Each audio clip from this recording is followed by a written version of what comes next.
Hello everyone, कैसे हैं सारे बच्चे। आई होप आप सभी बहुत अच्छे होंगे एंड बहुत अच्छे से पढ़ाई भी कर रहे हैं। आज यहाँ पे हम स्टार्ट करने वाले हैं प्लांट ग्रोथ एंड डेवलपमेंट। ये बेटा लास्ट लेक्चर रहेगा आपका प्लांट फिजियोलॉजी का। उसके बाद हम नेक्स्ट लेक्चर से स्टार्ट करेंगे ह्यूमन फिजियोलॉजी। सो जैसे कि आप जानते हैं प्लांट फिजियोलॉजी में जो हमारा इंपॉर्टेंट टॉपिक्स है that is the growth hormones. जो भी हमारे हार्मोन्स हैं उसका डिस्कवरी इंपॉर्टेंट है। वो बेसिकली क्या करते हैं, क्या वो ग्रोथ को प्रमोट करते हैं कि क्या वो ग्रोथ को इनहिबिट करते हैं। उनके फंक्शंस, उनके बायो एसे और उनके फंक्शंस को लर्न करने के हम बेटा इजी तरीके भी करेंगे, ट्रिक्स भी करेंगे। सो चलिए आज की क्लास को शुरू करते हैं। सो यहाँ पे एक एक करके हम सारे हार्मोन्स के बारे में पढ़ेंगे, उनकी डिस्कवरी, विल डिस्कस अबाउट कि वो हार्मोन्स का क्या रोल है, उसका सिंथेटिक फॉर्म, ये सारी चीजें और उनको लर्न करने के tricks. So now let's start with this thing. जो बच्चे मुझे नहीं जानते उन्हें मैं जल्दी से बता दूं बच्चे, I am Shivangi Sharma, your biology teacher. मैं आपको पढ़ाती हूँ 11th, 12th and NEET exam के लिए zoology botany both. Now please पूरी क्लास को ध्यान से सुनिएगा। अगर आपको कहीं पे भी डाउट आए तो you can right in the comment section, वहां पे आपके डाउट्स आंसर हो जाएंगे। एक और चीज का ध्यान रखिएगा बच्चे, नेक्स्ट क्लास से हम स्टार्ट करने वाले हैं ह्यूमन फिजियोलॉजी। सो अगर आपको चैप्टर में कोई प्रायोरिटी चाहिए so do tell me in the comment box. And now with any other further detail अब हम स्टार्ट करेंगे डीले। Will start with the chapter. देखिए बेटा, सो मेरे पास यहाँ पे हार्मोन्स हैं auxin, gibberellin, cytokinin, abscisic acid और इथाइलिन। सबसे पहले इसी सीक्वेंस में हम स्टार्ट करेंगे। So let's start. सबसे पहले what are basically plant growth regulators. तो देखिए सिंपल सी बात है, मैं आपसे एक क्वेश्चन पूछूं तो प्लांट की ग्रोथ किस चीज पे डिपेंड करती है। अब आप बोलेंगे मैम ग्रोथ तो बहुत चीजों पे डिपेंड करती है, ग्रोथ तो सनलाइट पे भी डिपेंड करती है, ग्रोथ तो आपकी वाटर पे भी डिपेंड करती है, मिनरल्स पे भी डिपेंड करती है, बट ग्रोथ प्लांट के हार्मोन्स पे भी डिपेंड करता है। और इन्हीं हार्मोन्स की वजह से प्लांट लाइट की तरफ मूवमेंट दिखा पाता है। इन्हीं हार्मोन्स की वजह से प्लांट बेटा न्यूट्रिएंट्स को अपनी बॉडी में घुमा भी पाता है, फ्लोएम की ट्रांसपोर्ट को बढ़ा भी सकता है। So now if I right कि ये जो आपका सिंपल सी अगर मैं भाषा में यहाँ पे लिखना चाहूं, सो प्लांट की जो ग्रोथ होती है it depends on two factors. एक बेटा इसके इंट्रिंसिक फैक्टर्स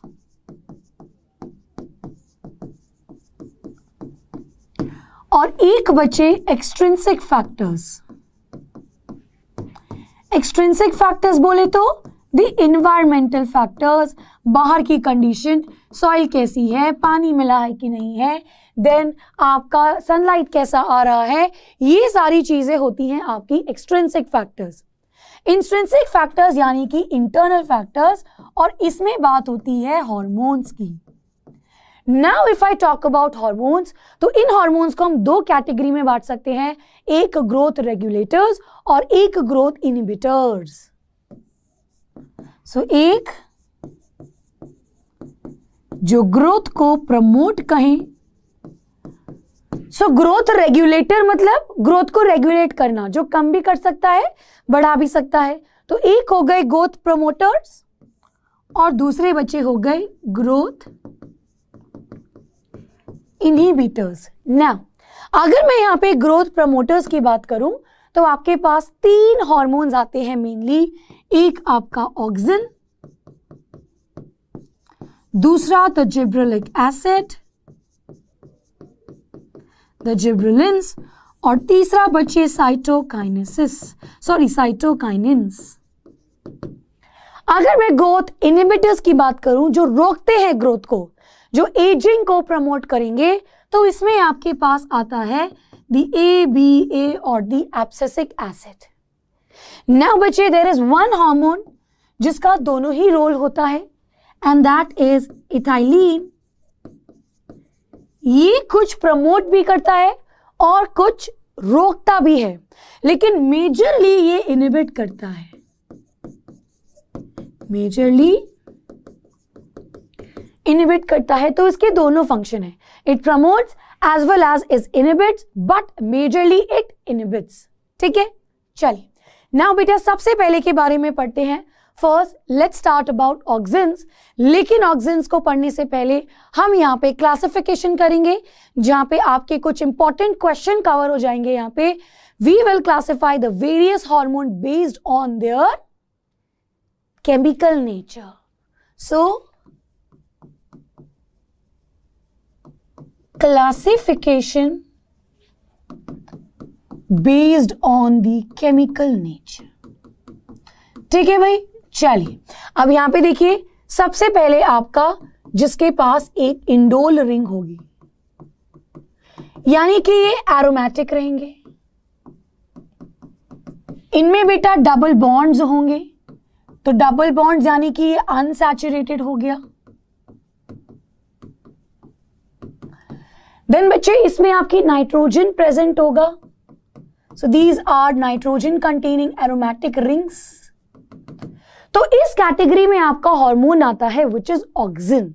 ठीक है, सो यहां पे इसके अंदर आपके पास क्या आता है, दी ऑक्सिन. और ऑक्सिन बेटा there are two natural auxin जो आपको लर्न करने हैं. एक आपका इंडोल 3 एसिटिक एसिड और एक इंडोल 3 ब्यूटेरिक एसिड. ठीक है, ये हो गया पहली कैटेगरी. दूसरी कैटेगरी में बच्चे आपका आता है जो एडिनाइन डेरिवेटिव्स है. सो दी एडिनाइन डेरिवेटिव. एडिनाइन बेटा जैसे ए जी एडिनाइन ग्वानिन आर प्यूरिन्स. तो प्यूरिन्स में डबल रिंग होती है, ये भी नाइट्रोजन कंटेनिंग होती है, तो इसमें आपके पास डबल रिंग होगी. अगेन इसके पास भी नाइट्रोजन प्रेजेंट होगा. सो इसके पास आपके पास आता है the cytokinin. The cytokinin example N6 furfuryl. इसको ठीक से लिखेंगे, स्पेलिंग का ध्यान रखेंगे. N6 furfuryl amino protein. N6 furfuryl amino purine. Sorry बेटा इट इज प्यूरिन, क्योंकि एडिनाइन डेरिवेटिव है ना, not protein, it is purine. Now इसको कॉमनली काइनेटिन कहते हैं. दिस इज काइनेटिन और ये एक्चुअली एनिमल्स में प्रेजेंट होता है. ठीक है, it is present in animals. Plants में बेटा प्रेजेंट होता है आपका जियाटिन. तो there is one zeatin and this is present in plants.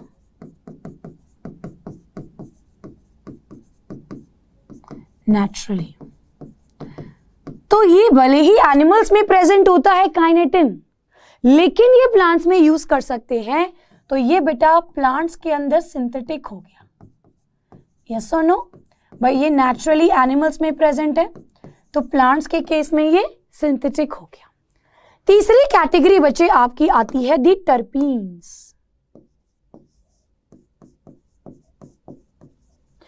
और टर्पीन्स में आपके पास आ जाएगा जिब्रेलिन्स. अब जिब्रेलिन्स को हम GA1 जिब्रेलिक एसिड भी लिखते हैं, तो GA1, GA2, GA3 इस तरीके से वी डिनोट. लेकिन जो सबसे ज्यादा स्टडी किया गया है that is GA3 which is gibberellic acid 3. तो ये सिर्फ इस सीक्वेंस में है कि कौन सा कब कब डिस्कवर हुआ. तो ये बेटा आपका सबसे ज्यादा मोस्टली स्टडीड था. ठीक है, देन आपके पास नेक्स्ट कैटेगरी आती है द कैरोटीनॉइड डेरिवेटिव.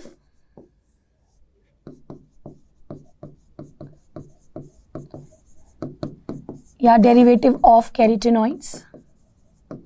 और इसमें आपके पास आता है एब्सिसिक एसिड ABA. नाउ जितने भी मेरे पास हार्मोन्स हैं, इन सभी हार्मोन में से एक हार्मोन ऐसा है जो गैसियस फॉर्म में प्रेजेंट है, दैट इज इथाइलिन, तो वो आपका गैसियस फॉर्म में होता है, यानी कि वॉलेटाइल है। सो इसमें आपके पास आता है दी इथाइलिन। तो इस तरीके से ये आपके केमिकल नेचर है of various plant growth regulators. Now सबसे पहले लेट्स स्टार्ट विद ऑक्सिन। तो प्लीज बच्चे इसको नोट डाउन करेंगे यहाँ पे अच्छे से। चलिए बेटा, अब हम ऑक्सिन के बारे में पढ़ते हैं। तो ऑक्सिन जो है आपका hormone, that is the first hormone जो कि सबसे पहले स्टडी किया गया था। सबसे पहले जो एक स्टडी थी वो इसी में देखा गया। इसका इंपॉर्टेंट है, कौन कौन से साइंटिस्ट यहाँ पे इन्वॉल्व थे। तो चलिए बेटा, सो नाउ ऑक्सिन का सबसे पहली स्टडी क्या थी, ये बेटा आपको पता होना चाहिए। तो देखिए, दो चीज है। सबसे पहले स्टडी ऑक्सिन हार्मोन किया गया, सबसे पहले डिस्कवर भी ऑक्सिन हार्मोन हुआ, ठीक है। अब जिसने इसके ऊपर पहले स्टडी करी थी वो इनका फर्स्ट डिस्कवरर नहीं था। मैं आपको बताऊं, चार्ल्स डार्विन जो है, yes Charles Darwin, natural evolution वाले, नेचुरल सिलेक्शन वाले। और बेटा उनके जो बच्चे थे, जो उनके बेटे थे, फ्रांसिस डार्विन, इन्होंने सबसे पहली बार कुछ चीजें ऑब्जर्व की थी, लेकिन इन्होंने उसको एक्सप्लेन नहीं किया था। तो पहली डिस्कवरी उनके नाम पे नहीं जाती, हाँ स्टडी उनके नाम पे कह सकते हैं। सो सबसे पहले तो मैं यहाँ पे ये लिखूंगी कि auxin is the first discovered and studied hormone. Now अब अगर मैं बात करूं सबसे पहली स्टडी किसने की थी ऑक्सिन हार्मोन की, तो ये थे बेटा आपके चार्ल्स डार्विन एंड उनके son, Charles Darwin and Francis Darwin. मैं लिख भी देती हूं सन।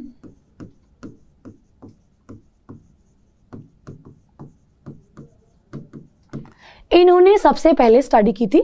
इन्होंने बेटा क्या देखा था, they observe in the canary grass,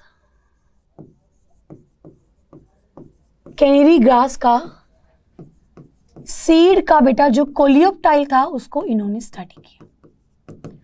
अब ये क्या स्टडी करते हैं कि मान लीजिए ये आपका कोलियोप्टाइल है, यहां पे जब इसकी तरफ लाइट पड़ती है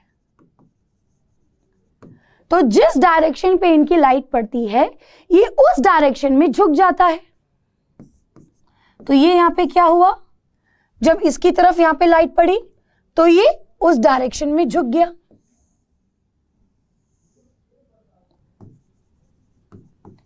कर्वेचर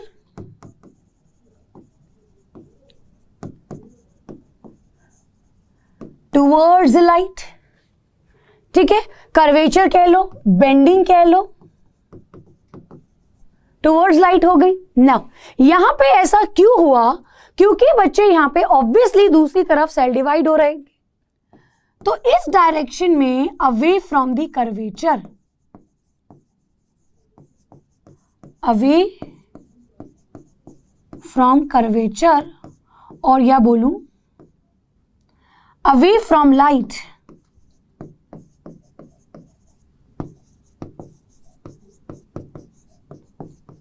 यहां पे सेल की ग्रोथ हो रही थी। तो जिस साइड पे आपका लाइट फॉल होता है उसी तरफ झुकता है, उसकी तरफ कर्वेचर होता है, और ऑपोजिट साइड पे सेल की ग्रोथ होती है। एक और चीज देखी गई कि जब हम यहां पे इस कोलियोप्टाइल को यहां पे ढक दें, मान लीजिए मैंने यहां पे क्या किया, मैंने यहां पे कवर कर दिया टिप को, या मान लीजिए मैं यहां पे कट कर दूंगी अगर टिप को, तो यहां पे बेटा कोई कर्वेचर देखा नहीं गया, कोई बेंडिंग देखी नहीं गई। तो ये चीज जो सबसे पहले स्टडी किया था, ऑब्जर्व किया था, that was Dalton and Dalton, ठीक है।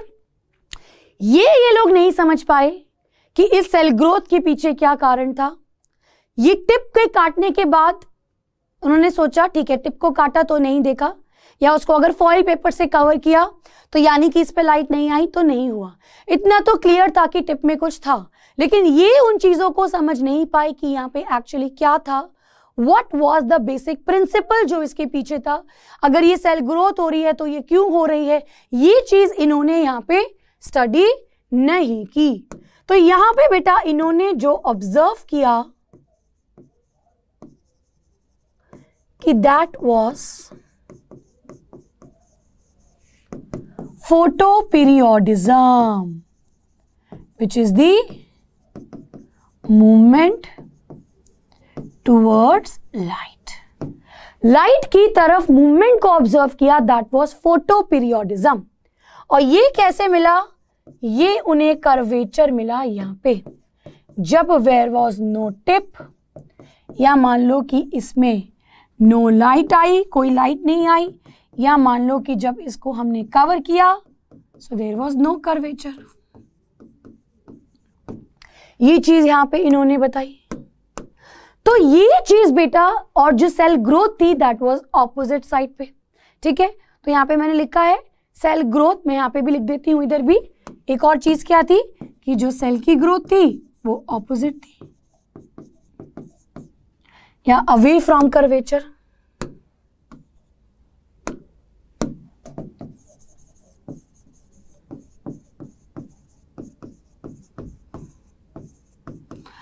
अब क्योंकि इन्होंने इस चीज को एक्सप्लेन नहीं किया तो यहां पे समझ में नहीं आया कि ये किस वजह से हो रहा था।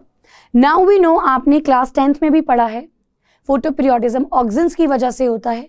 ये जो सेल की ग्रोथ है that is because of auxin, लेकिन यहां पे डार्विन नहीं समझ पाए कि कोई केमिकल यहां पे पार्टिसिपेट कर रहा है।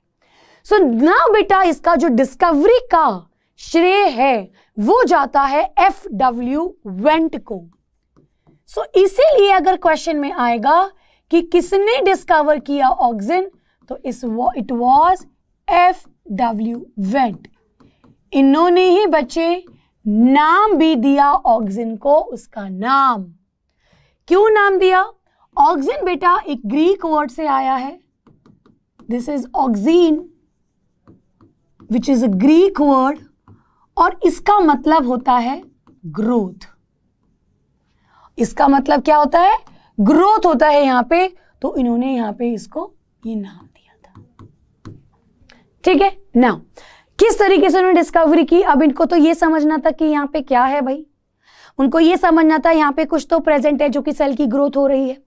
तो बड़ा सिंपल सा उन्होंने एक्सपेरिमेंट किया। इन्होंने बेटा यहां पे जो प्लांट लिया, वेरी वेरी इंपॉर्टेंट, ही टुक अवीना, एक मिनट, हाँ सॉरी इधर लिख रहे थे हम, ही एक्सपेरिमेंटेड ऑन ओट प्लांट, ठीक है, विच इज अवीना। तो अवीना कर्वेचर टेस्ट से हम पता भी लगा सकते हैं कुछ, अभी देखेंगे क्या। तो अवीना प्लांट लिया उन्होंने, ओट प्लांट लिया उन्होंने, बड़े सिंपल सा तरीका देखा। उन्होंने क्या किया कि ये प्लांट लिया और यहाँ पे मुझे पता है कि ये इसकी टिप थी, मान लीजिए मैं इसको ए बोल रही हूं और बाकी वाले पार्ट को मैंने बी कह दिया, ठीक है। इन्होंने बड़ा सिंपल सा तरीका किया, इन्होंने क्या किया, कट कर दी टिप, क्योंकि इनको ये तो पता था कि ये झुकता है, यहाँ पे सेल ग्रोथ होती है।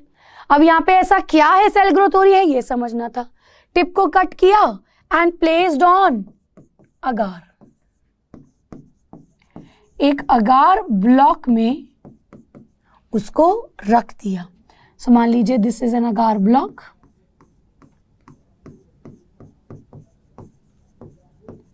बच्चे ऑक्सिन की डिस्कवरी बहुत इंपॉर्टेंट है, एंड इसके ऊपर इन्होंने अपने ए को यहां पे रख दिया, ठीक है। अब इन्होंने क्या किया, इस अगार ब्लॉक को बी के ऊपर रखा। ये मेरे पास बी था और यहां पे ये अगार ब्लॉक रख दिया एसिमेट्रिकली। तो यहां पे मैं लिखूंगी प्लेस्ड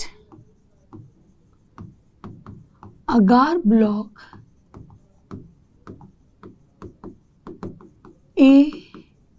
एसिमेट्रिकली। बच्चे क्या देखा गया था कि जब हमने कोलियोप्टाइल के हमने उसको कट किया, टिप को कट किया, तो कोई बेंडिंग नहीं दिख रही थी, इसका मतलब तो कोई सेल ग्रोथ नहीं हो रही थी। लेकिन यहाँ पे इन्होंने क्या किया कि टिप में जरूर क्या पता कुछ हो, तो टिप का कुछ भी अगर होगा तो अगार ब्लॉक के ऊपर रख दिया। अब इस अगार ब्लॉक को उन्होंने बी के ऊपर रख दिया। अगर डार्विन की मानी जाए तो बी बेटा ग्रो नहीं करेगा, उसमें कोई बेंडिंग नहीं आएगी क्योंकि यहाँ पे टिप को मैंने काट दिया।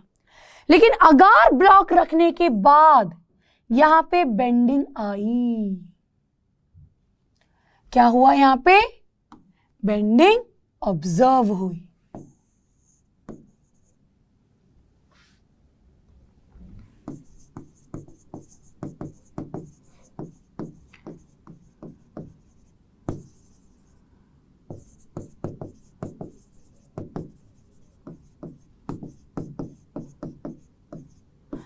भाई ब्लॉक को जहां पे रखा उसकी वजह से उसमें बेंडिंग आई।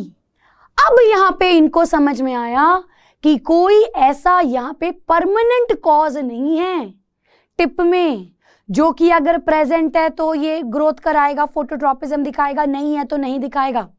एक्चुअली यहां पे कुछ केमिकल प्रेजेंट है जो बेटा ट्रांसफर हो गया इस अगार ब्लॉक में। तो यहां पे कंक्लूजन क्या आई कि एक्चुअली यहां पे कुछ केमिकल प्रेजेंट था, कुछ, एक मिनट, यहां पे आपका अभी लिख रहे हैं, कुछ यहां पे इसका केमिकल प्रेजेंट है जो इस ब्लॉक के ऊपर ट्रांसफर हो गया, और जब इस ब्लॉक को हमने इस पे रखा तो वो बी पे आया और उसके बाद आपकी ग्रोथ हो गई। So there is some chemical which is transferred from A to agar and from agar to B, जिसकी वजह से इसके अंदर फोटोट्रॉपिज्म दिखी। तो यहां पे सेल ग्रोथ हुई, यहां पे ये सब कुछ हुआ। तो यहां पे बेटा इन्होंने सिंपल सा कहा कि there is a chemical which is responsible, उन्होंने इसको नाम दिया ऑक्सिन। ऑक्सीन से नाम दिया because it means grow in the Greek, तो यहाँ पे इसको हमने ऑक्सिन कह दिया। ठीक है, this was the experiment which was done for the agar. Now बेटा अब हमें यहाँ पे इसका क्या समझना है कि ऑक्सीन की बायोसिंथेसिस कहाँ होती है, ये कहाँ प्रोड्यूस होता है और इसकी सिंथेटिक फॉर्म कौन सी है। तो सबसे पहले यहाँ पे एक बात करते हैं बायोसिंथेसिस, यानी ये कहाँ कहाँ पे सिंथेसाइज होता है। तो बड़ा सिंपल है बेटा, ये टिप्स में ऑफ रूट्स, शूट, ठीक है, और ये ग्रोथ करता है ऑफ सब एपिकल रीजन। भाई सिंपल सी बात है ना, टिप्स में ये प्रेजेंट है और ग्रो करता है टिप के नीचे वाले रीजन पे ग्रोथ हो रही है। भाई वहीं पे सेल्स ऐड हो रहे हैं तो आपका ग्रोथ कर रहा है, और ये ट्रांसफर हो रहा है, ऊपर से नीचे आ रहा है। मतलब मान लीजिए ये मैंने बेस माना, ये मेरी रूट टिप शूट टिप है, ठीक है, रूट शूट, ये इसकी टिप है, ये रूट की टिप है। तो यहां पे मेरा ऑक्सिन प्रेजेंट होगा, तो ऑक्सिन की जो ट्रांसफर होगा वो नीचे की तरफ होगा, मतलब ये नीचे की तरफ और ये इसकी तरफ, टुवर्ड्स द बेस। तो नीचे सब ट्रॉपिकल रीजन में आएगा और ये भी बेटा सब ट्रॉपिकल रीजन में जाएगा। तो यहां पे जो इसकी ट्रांसपोर्टेशन है it is basipetal. This is very very important, ये बेस की तरफ ट्रांसपोर्ट होता है। ठीक है, वेरी वेरी इंपॉर्टेंट। नाउ अब हमें यहां पे समझना है कि बेटा कंसेंट्रेशन, एक और चीज यहां पे देखी गई कि जब इसकी 10 ppm कंसंट्रेशन होती है तब शूट ग्रो होता है। मान लीजिए कि मैंने कैलस रखा है, कैलस अभी डिफरेंशिएट नहीं हुआ है रूट और शूट में, तो अगर 10 पार्ट्स पर मिनट यहाँ पे 10 पार्ट्स पर मिलियन इसकी 10 ppm कंसंट्रेशन है तब आपकी शूट ग्रो होती है। अगर बच्चे इसकी कंसंट्रेशन 0.001 ppm है तब यहां पे रूट ग्रो होगी, and that too primary root. Primary root यानी कि कम कंसंट्रेशन चाहिए होती है। प्राइमरी रूट क्या होती है? ये वाली, this is the primary root. और ये जो निकलती है यहां से, this is the secondary root. बेटा आपने मॉर्फोलॉजी चैप्टर में पढ़ा होगा, जो सेकेंडरी रूट होती हैं वो एक्चुअली एंडोडर्मिस ओरिजिन होता है, एंडोजीनस उसका ओरिजिन होता है। एंडोजीनस बोले तो वो अंदर से आता है। तो पेरिसाइकिल के सेल आपकी लेटरल जो रूट्स है, सेकेंडरी रूट्स हैं, उसको ग्रो करवाते हैं। सो अगर मेरी वैल्यू, रखो इसको दोबारा लिखती हूं, 001 ppm होती है तो प्राइमरी रूट ग्रो होती है। लेकिन अगर मेरी वैल्यू इसके ऊपर चली जाएगी ग्रेटर दैन 0001 ppm, तो आपकी पेरिसाइकिल के सेल स्टिमुलेट होंगे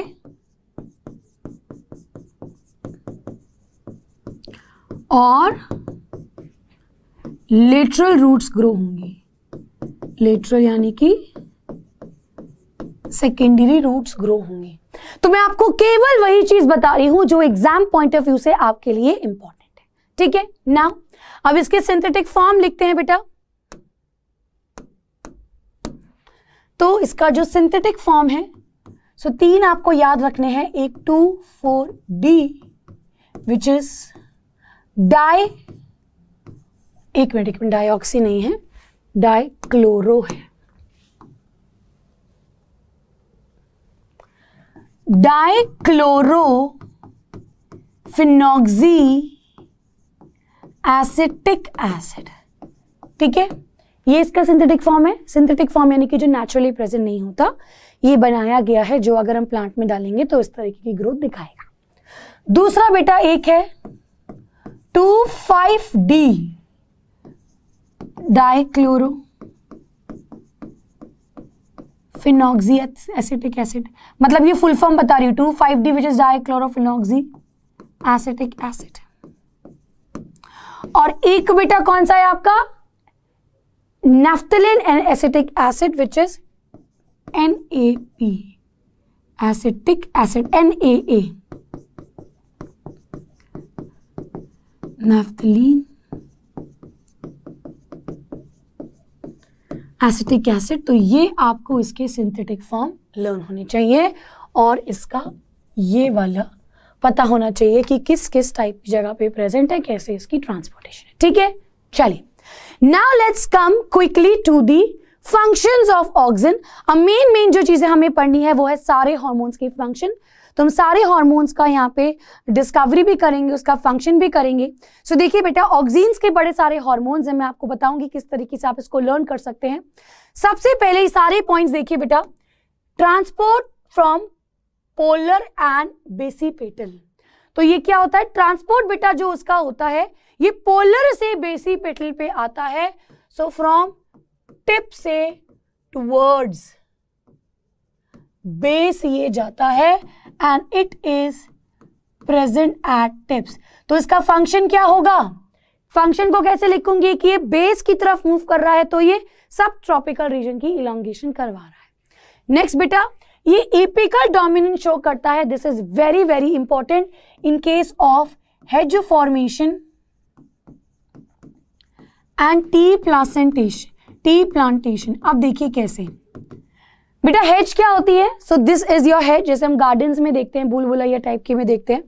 तो ये बेटा आप देखते हैं ये ऐसे इस तरीके के यहाँ पे ग्रो किया है।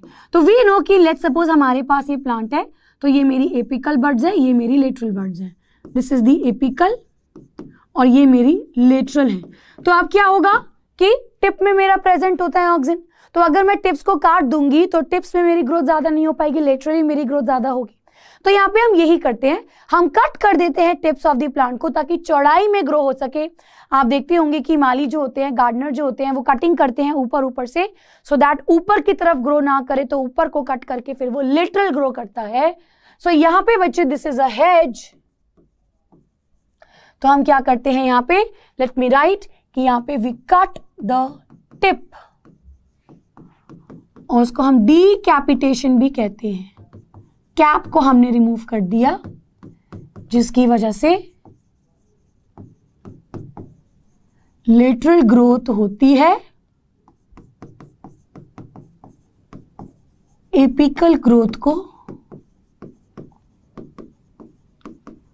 डोमिनेट कर देते हैं, यानी हम एपिकल ग्रोथ को नहीं होने देंगे, तो एपिकल डोमिनेंस है। ठीक है, चलिए नेक्स्ट बच्चे cell division. So of course ये सेल डिवीजन प्रमोट करा रहा है, तो इसमें तो सेल डिवीजन होगा। जाइलम डिफरेंशिएशन, सो जाइलम में बेटा भी ये डिफरेंशिएशन करता है, तो we know xylem is a vascular bundle, उसमें डिफरेंशिएशन होगी, उसके अलग अलग तरीके के जाइलरी एलिमेंट्स बनते हैं, तो ये उसमें मदद करता है। देन बेटा रूटिंग में, और इसीलिए इसको रूट सेटिंग हार्मोन भी कहा जाता है। This is very very important. भाई जो ऑक्सिन है उसको रूट सेटिंग हार्मोन कहा गया है। फॉर एग्जाम्पल अगर मैं यहां पे इसके अंदर ऑक्सिन ले लूं,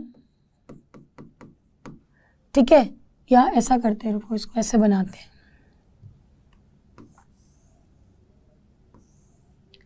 मैंने यहाँ पे ऑक्सिन डाल दिया और यहाँ पे मैंने एक कैलस डाल दिया। कैलस क्या होता है? अनडिफरेंशिएटेड, अभी इसमें से ना रूट शूट कुछ नहीं आया, तो यहाँ पे बेटा इसमें से रूट्स की ग्रोथ होने लगेगी अगर मैंने इसको ऑक्सिन प्रोवाइड किया है। So that is why it is also known as root setting hormone. Next, abscission in the old plants, यानी कि एजिंग कराता है ये ओल्ड प्लांट्स में। ओल्ड प्लांट्स को बेटा ये गिराएगा, उसमें सेनेसेंस कराएगा। एब्सेशन, देखिए अब एब्सेशन और सेनेसेंस का मतलब समझिए, तो एजिंग नहीं लिखेंगे, रादर हम फॉलिंग लिखेंगे। बेटा सेनेसेंस का मतलब होता है आपका एजिंग, बूढ़ा हो रहा है, लेकिन एब्सेशन मतलब मैंने उसको फॉल करा दिया, गिर दिया, काट दिया, अलग कर दिया, तो यहां पे मैं उसकी फॉलिंग कराऊंगी। और नॉट इन यंग, यंग में बेटा मैं प्रिवेंट करूंगी उसकी फॉलिंग को, प्रिवेंट करूंगी उसका पेड़ से अलग होना, उसकी प्रीमेच्योर फॉलिंग को, उसकी एब्सेशन को मैं कंट्रोल करूंगी। वेरी वेरी इंपॉर्टेंट इज कि ये फ्लावरिंग कराता है। Now this is very very important. An example आपका पाइनएप्पल, तो ये बेटा आपको अच्छे से आना चाहिए कि ये आपका पाइनएप्पल और लीची फ्लावर में, लीची में आपका फ्लावरिंग कराता है। सो आपको एग्जाम्पल याद होने चाहिए कि कौन सा हार्मोन किस वाले प्लांट से रिलेटेड है। सो ये आपका इसमें फ्लावरिंग कराता है। ठीक है, चलिए नेक्स्ट चीज बेटा पार्थेनोकार्पी इन टोमेटो, तो टोमेटो को ये सीडलेस टोमेटो ग्रो कराते हैं। अब सीडलेस क्या हुआ, यानी कि उसमें फर्टिलाइजेशन नहीं हो रही है, तो पार्थेनोकार्पी क्या होता है? जब आपके बिना फर्टिलाइजेशन का फ्रूट बनता है। तो टोमेटो इज अ फ्रूट, उसमें फर्टिलाइजेशन नहीं हुआ है, तो यानी कि उसके अंदर सीड्स प्रेजेंट नहीं होंगे, तो यहाँ पे हम सीडलेस प्रमोट करते हैं, that is without fertilisation. Fruit की हमने फॉर्मेशन की है। Now it also helps in weedicide. Now it is a very nice, अच्छा एग्जाम्पल बेटा। वीडीसाइड बेटा एक समय था जब अमेरिका वियतनामीज पे क्या बोल रहे थे, उस पे रूल कर रहे थे, तो एक बड़ी अच्छी सी स्टोरी है। तो सारे के सारे जो वियतनामीज थे वो सिट्रस, जो आपके संतरे के जो बाग थे उसमें छुप गए थे। तो इन्होंने क्या किया, इन्होंने यहाँ पे इस पर्टिकुलर ऑक्सिन को वीडीसाइड की तरह छिड़का। तो जब इन्होंने वीडीसाइड की तरह उसको किल किया, तो इसका एक रोल होता है कि ये डाइकॉट्स को किल करता है, मोनोकॉट्स को किल नहीं करता, इसीलिए यहाँ पे ऑक्सिन को एजेंट ऑरेंज भी कहा जाता है। तो इन्होंने क्या किया, किल कर दिया सारे ऑरेंज सिट्रस के पेड़ों को, जिसकी वजह से जो वियतनामीज थे वो एक्सपोज हो गए। तो इन्होंने अमेरिकन सोल्जर्स को मदद करी वॉर में लड़ने के लिए, इसलिए इसको एजेंट ऑरेंज भी कहा जाता है। So very important, I will right. और ये कौन सा यूज हुआ था, ये इंपॉर्टेंट है। तो 2,4-D यूज हुआ था आपका, इसको हम एजेंट ऑरेंज भी कहते हैं। ठीक है, क्या किया इसने, ये बेटा किल करता है डाइकॉट्स को। ओनली मैं शॉर्ट में लिख रही हूं कि वियतनामीज के अगेंस्ट इन्होंने लड़ने में मदद किया था। So I will write it helped the American soldiers against Vietnamese. कैसे? उन्होंने सिट्रस के पेड़ों को मार दिया था जिसमें आपके वियतनामीज छुपे हुए थे। एक और चीज करता है बेटा, ये स्वीटनेस को बढ़ाता है फ्रूट्स में। देन ये ड्रॉप शूट्स इन एप्पल, तो एप्पल का जो पेड़ है, मान लीजिए एप्पल अच्छी खासे भारी होते हैं, तो अगर वो स्टेम में लगे हैं इट माइट फॉल, वो गिर सकता है, वो बेंड हो सकता है, पेड़ टूट सकता है, एप्पल का प्रीमेच्योर फॉलिंग हो सकता है जिसकी वजह से। सो ये बेटा जो एप्पल की प्लांट है उसको इसने ड्रॉप किया ताकि इसमें लॉजिंग नहीं हो, गिरे नहीं, टूटे नहीं। कैलस की फॉर्मेशन, तो मैंने बताया कैलस बेटा क्योंकि ये सेल डिवीजन में मदद करता है, तो ये कैलस की फॉर्मेशन उसमें रूटिंग करवाने में मदद करता है। Prevent falling, benzene and lodging of grasses, तो जो लंबी लंबी ग्रासेस हैं उसमें ये ड्रॉफनेस उसको ये छोटा छोटा करने में मदद करता है ताकि ये बेंड नहीं हो, गिरे नहीं और लंबे समय तक टिके रहें, सॉइल में ग्रो करते रहें। So these are the functions of auxin. एक बार इसको देख लीजिए अच्छे से। अब यहाँ पे हम पढ़ेंगे इसकी एक ट्रिक जिससे आप इजीली इसको याद कर सकें। सो इट इज वेरी इजी बेटा, आपको याद रखना है फरहाद की XCD, ये आपको याद रखना है कि फरहाद है एक स्टूडेंट है और उसकी XCD है कोई, तो ये आप इससे सारी के सारी ऑक्सिन की फंक्शन याद करेंगे। देखिए कैसे बच्चे, तो F से यहाँ पे आपका क्या हुआ, ये मदद करता है फ्लावरिंग में, यस और no, it helps in flowering. Then बेटा आपके पास A, तो A से क्या करता है, ये एब्सेशन, एब्सेशन किस में कराएगा, ओल्ड पार्ट्स में, और आपके यंग प्लांट्स में ये एब्सेशन को नहीं होने देगा। देन बच्चे आपके पास R, तो ये रूटिंग करवाता है। देन देयर इज H, तो H में मैंने आपको बताया था कि ये क्या कराता है, ये आपकी हेज फॉर्मेशन कराता है। और बच्चे H से आप क्या याद रख सकते हैं कि ये VD साइट की तरह काम करता है, हर्बी साइट की तरह काम करता है। तो यहाँ पे मैं इधर ही लिख देती हूँ हर्बी साइट, सो दैट आप इसके साथ वो जोड़ सके। सो नाउ H से आपका हो गया हर्बी साइट। ये वो सारे इंपॉर्टेंट है रोल्स जो आपसे एग्जाम में पूछे जाते हैं। देन AD से बेटा हो गया एपिकल डोमिनेंस, ठीक है। उसके बाद X से, तो एपिकल डोमिनेंस से ही आपका टी प्लांटेशन में आ गया और हेज की फॉर्मेशन आ गया। And then we have X से आपकी जाइलम में ये डिफरेंशिएशन कराता है, और उसके बाद C से ये ऑब्वियसली सेल डिवीजन कराता है। So this is the role of auxin. Now what is the bioassay? Bioassay क्या होता है बच्चे?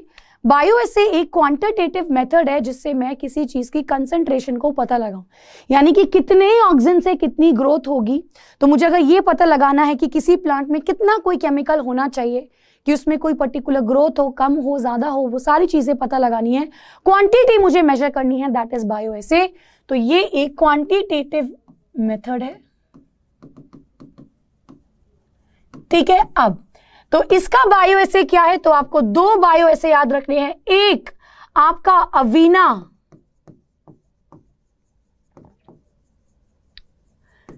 कर्वेचर टेस्ट, हमने देखा था कि भाई अवीना में कर्वेचर आता है, तो कितना कर्वेचर आया, तो आप क्या करेंगे, कर्वेचर का मैं डिग्री पता लगा सकती हूँ कितना उसमें बेंडिंग हुआ है, और मैं फिर उसकी कंसंट्रेशन नाप सकती हूँ कि कितनी कंसंट्रेशन में कितनी बेंडिंग होती है। उसके अलावा वी नो कि ये रूट सेटिंग हार्मोन की तरह काम करता है और रूट की ग्रोथ को इनहिबिट करेगा एक पर्टिकुलर कंसंट्रेशन में, तो उससे भी हम पता लगा सकते हैं कि 0.001 ppm के बाद प्राइमरी ग्रोथ नहीं सेकेंडरी ग्रोथ डेवलप होगी। तो ग्रोथ को किस परसेंटेज पे ये इनहिबिट कर रहा है, उस हिसाब से भी मैं इसकी क्वांटिटी को मेजर कर सकती हूँ। क्वेश्चन यहाँ पे सिंपल इतना ही आता है कि बायोएसे आपके पास किसके कौन कौन से होने चाहिए। Auxin is completed. Now let's move on to gibberellins. तो जिब्रेलिन्स को बेटा जिब्रेलिक एसिड भी कहा जाता है। अब अगर मैं इसकी हिस्ट्री की बात करूं, सो it is traced back in Japan. Japan में सबसे पहले इसको डिस्कवर किया गया। देखा गया बेटा कोई राइस प्लांट था और कुछ राइस प्लांट के जो सीडलिंग्स थे वो ग्रो नहीं हो रहे थे, वो जर्मिनेट नहीं हो रहे थे। जो जर्मिनेट नहीं भी हो रहे हैं वो ग्रो नहीं कर रहा, और अगर हो रहे हैं तो वो बिल्कुल पेल येलो पड़ा हुआ था, पतला सा स्टेम था, स्टेराइल था, वो रिप्रोडक्शन नहीं कर पा रहा था, कुछ नहीं था। इसको हमने बेकेन्स डिजीज कहा था और फुलिश सीडलिंग डिजीज भी कहा था। सो जब यहाँ पे और रिसर्च हुई तो देखा गया कि ये इन प्लांट्स में कोई पर्टिकुलर फंगस है, वो फंगस था आपका जिब्रेलिक एसिड के ही जैसा नाम वाला, जिब्रेला, वहीं से उसका नाम आया जिब्रेलिक एसिड। तो ये जो जिब्रेला फंगस था, जब बेटा हमने किसी दूसरे प्लांट को इससे इन्फेक्ट कराया तो हम बिल्कुल कंफर्म हो गए, क्योंकि हाँ वही सारे सिम्टम्स दूसरे प्लांट में भी देखा गया। एंड नाउ इसको जब फर्दर स्टडी किया गया तो ये जो केमिकल जिब्रेला में मिला था, ये केमिकल एक्चुअली प्लांट में बहुत सारे प्रेजेंट हैं, 100-200 तरीके के ये प्रेजेंट है प्लांट्स के अंदर, और वहीं से इसका नाम रखा गया जिब्रेलिक एसिड। तो let's write about the gibberellins. तो मैंने आपको क्या बोला था कि ये आपका इन जापान आपका कुछ राइस प्लांट के जो सीडलिंग था वो कैसा था, या इसको ऐसे लिखेंगे, अच्छा let's, they do not germinate. Seed जो था वो या तो जर्मिनेट नहीं होता तो बहुत वीक था, थिन था, स्टेराइल था, पेल येलो था। बाद में पता लगा कि it was because of a fungus, and that fungus is Gibberella fujikuroi, Japan जैसा ही नाम है। अब नेक्स्ट चीज यहां पे क्या देखी गई, जब इसी से दूसरा प्लांट इन्फेक्ट हुआ, जब अदर प्लांट को इन्फेक्ट किया गया तो यहां पे अगेन सेम सिम्टम्स पाए गए। एंड देन फाइनली यहां पे क्या साबित हुआ कि later it was found, it is found naturally in plants more than 100 types। 100 से भी ज्यादा टाइप्स का ऐसा केमिकल प्लांट्स में नेचुरली प्रेजेंट है, और उसको बेटा हमने बोला जिब्रेलिक एसिड। इसको हम कैसे लिखते हैं, GA1, GA2, GA3, इस तरीके से, so on, GA let's suppose 10, ऐसे बहुत सारे, जिसमें से जो GA3 था ये सबसे ज्यादा मोस्टली स्टडी किया गया। ठीक है ना, यहां पे नाम बेटा आपको याद रखना है। सो इट वॉज योबुता, जिन्होंने फिर इस केमिकल को डिस्कवर किया। ठीक है, ये मैंने आपको पहले भी बताया है, इसका केमिकल नेचर कैसा है। ये बच्चे एक टर्पीन डेरिवेटिव है, और मैं उस बीमारी का भी नाम लिख देती हूं कि इस बीमारी को हम फुलिश सीडलिंग डिजीज कहते हैं।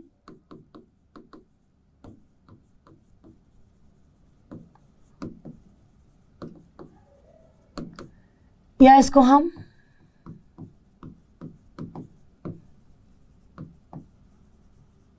बेकेन्स डिजीज भी कह सकते हैं। ठीक है, जनरली बेटा ये कहां पाया जाता है, इट इज फाउंड, जो कि आपका यंग एम्ब्रियो है। याद रखिएगा बेटा, जिब्रेलिक एसिड सीड जर्मिनेशन का मेन पॉइंट है, तो हर किसी एक हार्मोन का एक मेन पॉइंट होता है, एक मेन रोल होता है इसका सीड जर्मिनेशन में है, तो ये डेवलपिंग एम्ब्रियो में पाया जाता है। This is very very important.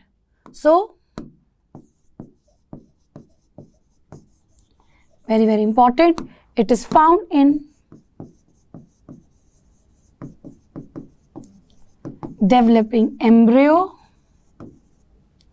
and root की टिप्स में भी फाउंड है। ठीक है, नाउ लेट्स अंडरस्टैंड कि what are the various functions of gibberellic acid, जिसमें सबसे पहला है seed germination.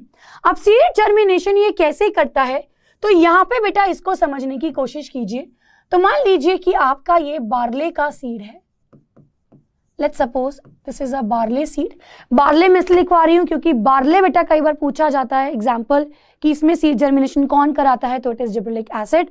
So we know आपका बार्ले मोनोकॉट है, और मोनोकॉट में बेटा आपके पास यहाँ पे एम्ब्रियो प्रेजेंट होता है, मान लो this is the embryo and बच्चे यहाँ पे आपका एंडोस्पर्म है। नाउ व्हाट हैपेंड इज कि एंडोस्पर्म जो होता है वो न्यूट्रिशन प्रोवाइड करता है एम्ब्रियो को। एंडोस्पर्म खाना देगा एम्ब्रियो को, तभी एम्ब्रियो रेस्पिरेशन करेगा और वो जर्मिनेट होगा, उसमें से प्रिम्यूल रेडिकल, फिर रूट और शूट निकलेगा। This is very very important. लेकिन यहाँ पे जो आपका एंडोस्पर्म है वो प्रेजेंट किस फॉर्म में है? It is present in the form of starch. तो एंडोस्पर्म का बेटा जो खाना है वो स्टार्च की फॉर्म में प्रेजेंट है। अब स्टार्च को क्या होता है, this is an enzyme which is amylase, alpha amylase enzyme. ये बच्चे इसको माल्टोज में कन्वर्ट करता है और ये माल्टोज फिर ग्लूकोज में कन्वर्ट करता है और इस ग्लूकोज को फिर आपका यूज करेगा एम्ब्रियो। यही कहानी होती है भाई कि जो एनर्जी जो आपकी फूड जो स्टोर है एंडोस्पर्म में, it is in the form of food that is starch, और ये बेटा ग्लूकोज में कन्वर्ट होना चाहिए, उसके बाद एम्ब्रियो ग्लूकोज को यूज करेगा। लेकिन इस सारी चीज को करने के लिए वो एंजाइम इंपॉर्टेंट है। नाउ इस एंजाइम की एक्टिवेशन के लिए पानी चाहिए होता है। तो मैं सारी कहानी बता रही हूं यहां पे। This enzyme is activated by water. तो ये वाटर कैसे आएगा आपका?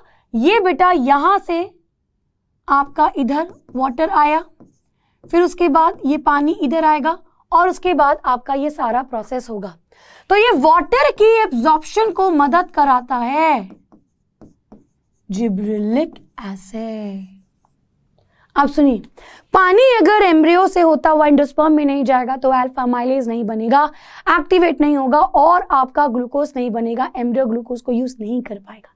तो ताकि ये सारी चीजें अच्छे से हो सके, आपका ग्लूकोज अच्छे से बन सके और एम्ब्रियो उसको यूज करके अपने आप को ग्रो कराए, it is very very important ये हो सके। और इसी चीज में आपका जिब्रेलिक एसिड हेल्प करता है। ठीक है, it helps in the speeding of malting. Malting बेटा, माल्टिंग आपको पता है माल्ट बनाते हैं और अल्कोहल की जो इंडस्ट्रीज होती हैं उनमें ये बड़ा यूज होता है, इसीलिए it is gibberellic acid is use in the brewing industries, ताकि माल्ट को बढ़ाया जाए, ताकि माल्ट की फर्मेंटेशन से फिर अल्कोहल प्रोड्यूस हो। Then bolting in cabbage and beet. Now what is bolting? तो बोल्टिंग में बच्चे आपकी हम यहां पे इंटर कैलरी मेरिस्टम को स्टिमुलेट करते हैं। इंटर कैलरी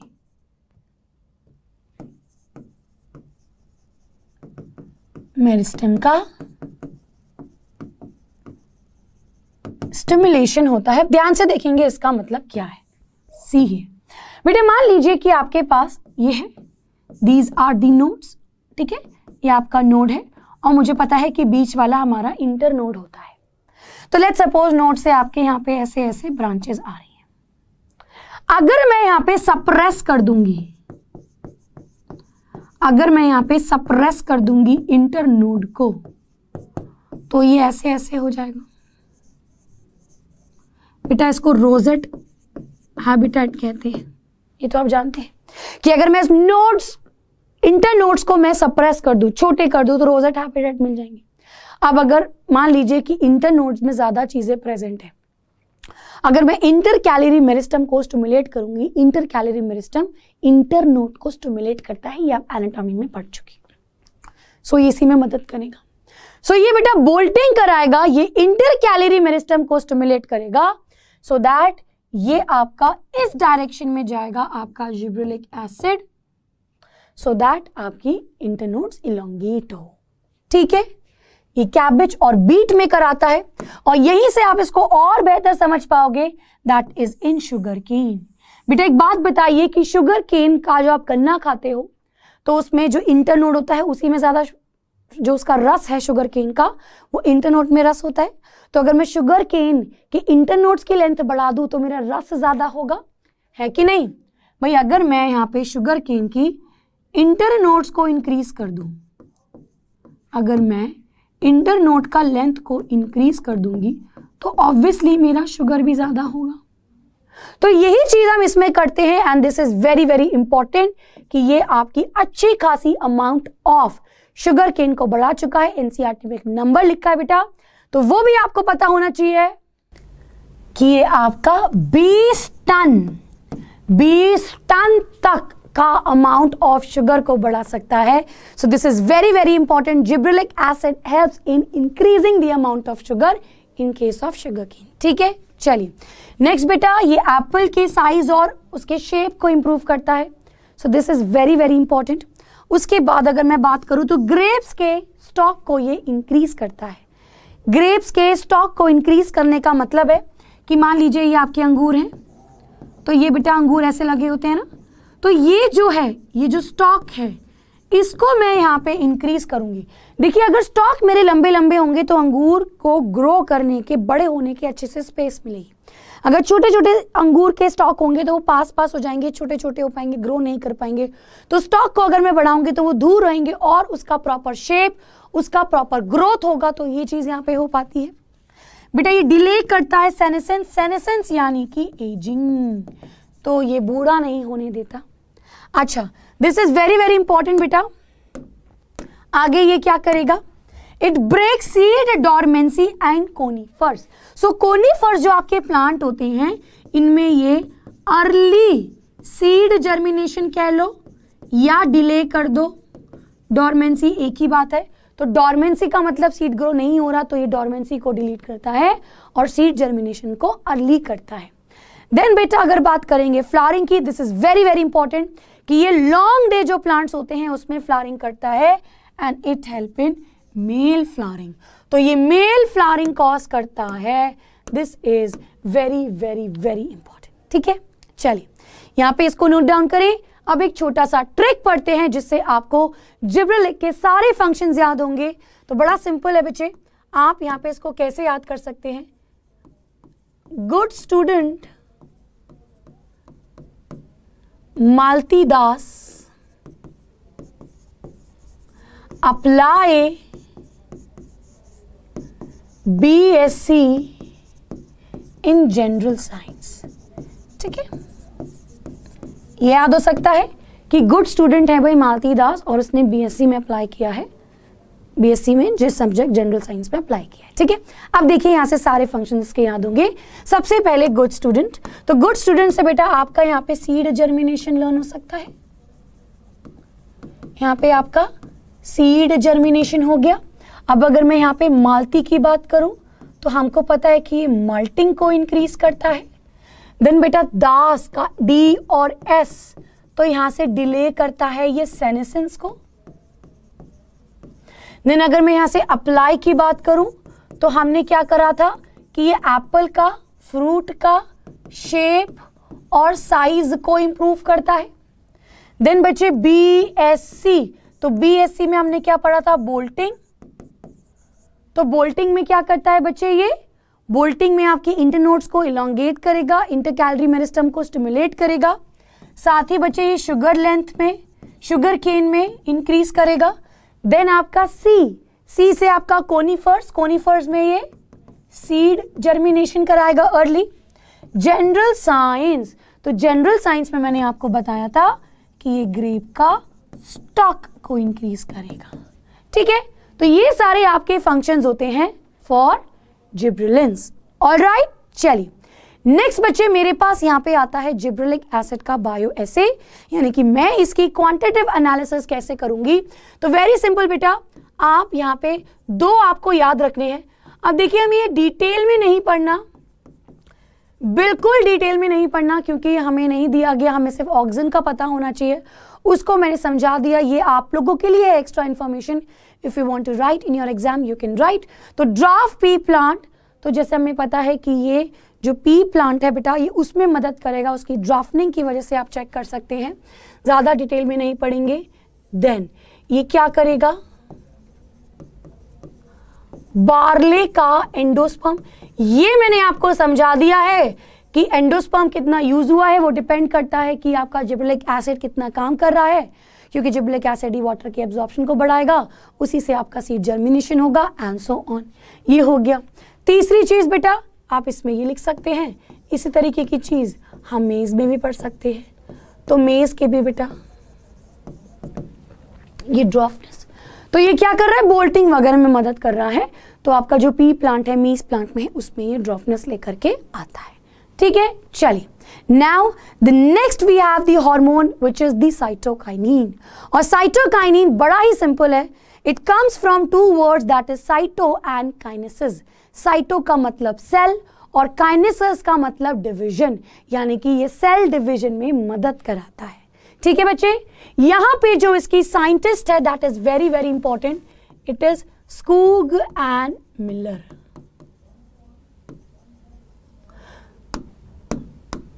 तो बच्चे स्कूग एंड मिलर ने यहां पे टोबैको प्लांट में स्टडी किया और यहीं से शुरुआत होती है यहां पे आपकी डिस्कवरी ऑफ साइटोकाइनिन। तो बड़ा सिंपल सा एक्सपेरिमेंट था।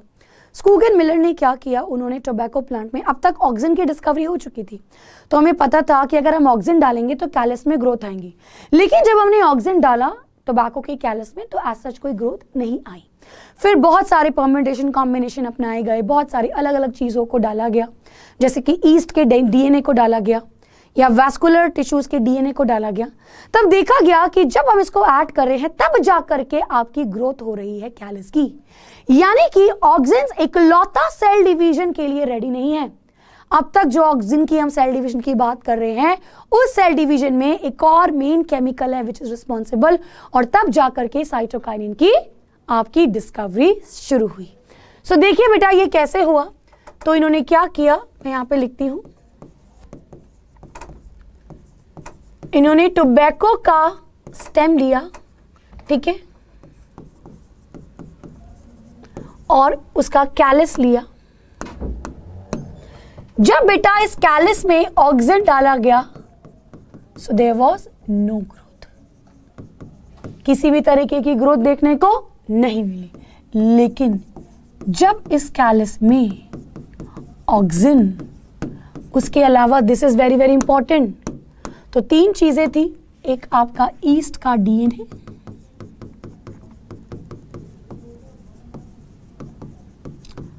वैस्कुलर टिश्यू का डीएनए, कोकोनट मिल्क, ये सारी एक साथ नहीं, अलग अलग, इन सभी ने ऑक्सिन्स के साथ रिजल्ट दिखाया और यहां पे ग्रोथ हुई। यानी कि there is some substance. Later on बेटा क्या देखा गया, नाउ दिस इज इंपॉर्टेंट, यहां पे एक और फिश में एक्सपेरिमेंट हुआ, हेरिंग फिश। तो हेरिंग फिश का स्पर्म लिया और उस स्पर्म का डीएनए लिया।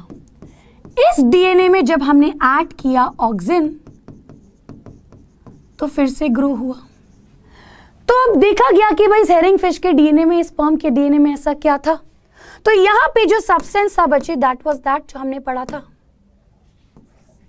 It was N6 furfuryl amino purine, जिसे हम कहते हैं काइनेटिन। और जैसे मैंने कहा, it is not naturally present in plant, ये प्लांट के अंदर नेचुरली प्रेजेंट नहीं है, that is it is synthetic cytokinin. So this is important बेटा, ये इसलिए सिंथेटिक साइनोकाइटिन माना गया क्योंकि हमने वहां से लेकर के उसको उसमें डाला तो प्लांट में ग्रोथ दिखाई गई। प्लांट में ये ऐसा प्रेजेंट नहीं था। सम मोर साइंटिस्ट केम, और अब यहां पे आता है वेरी इंपॉर्टेंट नाम, लीथैम। लीथैम ने बेटा क्या किया, ये लीथम, इन्होंने जियामेस, वेरी इंपॉर्टेंट, और इनफैक्ट कोकोनट मिल्क में देखा गया था। सो जियामेज एंड कोकोनट मिल्क, इसमें भी बेटा कुछ वैसा पर्टिकुलर केमिकल प्रेजेंट था। तो ये जियामेज और कोकोनट मिल्क में कुछ ऐसा ही प्रेजेंट था, और इसमें प्रेजेंट था बेटा जियाटिन। तो जियामेज की वजह से ही इसको नाम दिया, और दिस वाज, इसका नाम लिख देती हूं, बेंजाइल अमीनो प्यूरीन, था तो derivative of adenine he. So this was naturally present in plants.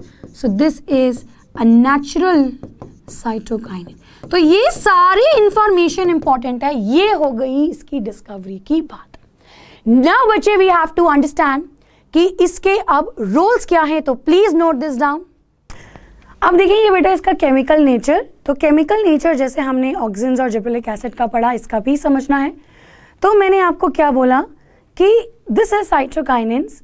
तो ये भी अगेन एक पर्टिकुलर टाइप ऑफ चीज से बना है. अब ये आपका किससे बना होता है? It is modified adenine. तो अगर एग्जाम में आपके पास आता है तो आप इसको मार्क करेंगे कि this is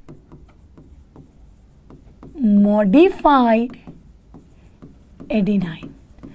and very very important इसकी किसका डेरिवेटिव है? That is the derivative of tRNA. So this is very very important. सारे RNA नहीं है यहां पे, मैं सिर्फ tRNA की बात कर रही हूं. सो it is derivative of tRNA. Now अगर यहां पे बात करें तो जैसे हमने सबकी बात करी, ये कहां पे प्रेजेंट है? तो ये सेल डिवीजन करता है. सेल डिवीजन वहां पे जहां पे ग्रोइंग पार्ट्स हो गए, जहां पे आपके सेल डिवाइड करेंगे, ग्रो करेंगे. सो ऑल आपके रूट एपिक्स में, आपके शूट एपिक्स में कोई डेवलपिंग फ्लावर है, कोई डेवलपिंग बड है आपका, कहीं पे आपका सीड है. तो ये सारी जगह पे आपके साइटोकाइनिन्स प्रेजेंट होंगे. So it is present in the root apex. ठीक है, ये आपका developing embryo, fruit, seed, bud, all जगह इट इज प्रेजेंट. ठीक है भाई, चलिए now let's come into the role of cytokinin. तो सबसे पहले तो सबसे सिंपल इसका जो रोल है that is the cell division. Now बेटा एक चीज को ध्यान रखेंगे, जो हमारे पास ऑक्सिन था वो एपिकल डोमिनेंस को प्रमोट करता था. यानी वो क्या करेगा आपका? वो एपिकल डोमिनेंस, आपका एपिकल जो ग्रोथ है वो ज्यादा होगी. तभी हमने वेज बनाया था. कैसे? जब हम एपिकल के टिप्स को काटते थे. देखिए सिंपल सी बात है, एपिकल डोमिनेंस का मतलब है कि आपकी लेंथ ज्यादा ग्रोथ होगी, विड्थ ग्रोथ नहीं होगी. लेकिन हमने क्या किया था? हमने ऊपर वाले टिप्स को कट किया था. तो जब हम टिप्स को काट रहे थे तो हम क्या कर रहे थे? एपिकल जो डोमिनेंस थी उसको हम हटा रहे थे और हमने विड्थ में ग्रो होने दिया था. यहां पे ये नेचुरली एपिकल को डोमिनेंट नहीं होने देता. समझिए मेरी बात. मैं यहां पे फिर से लिख रही हूं, ऑक्सिन्स क्या करता है बच्चे? ये एपिकल ग्रोथ को प्रमोट करता है.